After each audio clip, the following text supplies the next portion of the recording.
Aara galfii yoomuma yoom boqannee gatteenya bara dhufaa fi darbaa hin qooro madaan keenya hidhamuuf ajjeefamuun maaf taate aadaa keenya Oromoon mirgan qabu siin eegamu mirgi keenya.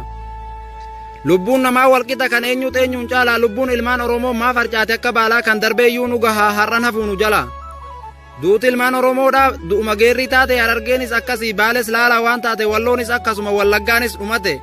Jijjiirama baantanis lakki nutin agarre haadhi dhiiraa boo'u jirti mimmaan irraan qorre gaafin qeerroon gaafates waan deebi'an agarre kun jijjiirama maali jijjiiramni buburreen. Oromoo maa sobamna lakkisaa lafaa ka'aa yoonin kana dubbadhu silaa asumaanatti kaa jijjiirama gufataa jedha gufuu biyyatti ta'a. Mee maaltu jijjiirame dhiigni kee dhangala'aa boqonnaan qabnu silaa har'as numatu du'a.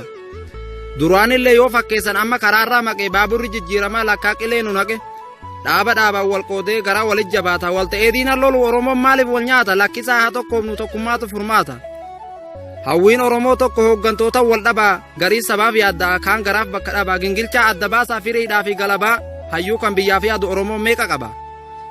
Lafa jalan deeminaa ifa bahaa mul'adhaa kan diina firoomsitan mirga keenya eeggadhaa waadaa nutti hin diiginaa heera uumaa sodaadhaa hiree keenya alagaa nyaachisuurraa fagaadhaa of taanee jiraachuudha kaayyoon keenya baradhaa.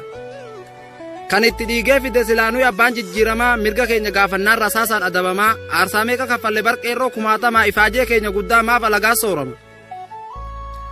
Kan jijjiirama kanaan amma ka'ee nu nyaate duraanis mirgan dhabne gaafa Oromoon akkas taate gaafa mirga falmachuu qeerroon karaatti yaate akka bineensa baddaa gaafa rasaasni nu nyaate takka yoom dhalli namaa akka keenya san taate gaafa awwaalcha dhabnee foon keenya sareen nyaate warri gaafa sarrafu nagaya boraafatee ammas yoo jijjiiramaa isaantu mirga argate.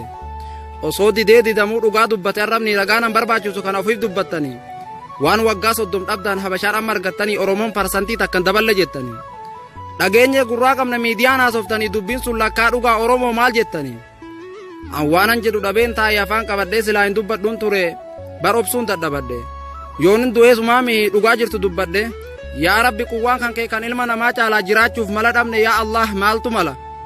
Keenyaaf jecha reebamnaa meetan bobbaanee galla yaa Rahmaan nuuf dirmadhu si eegganna inshaa Allah.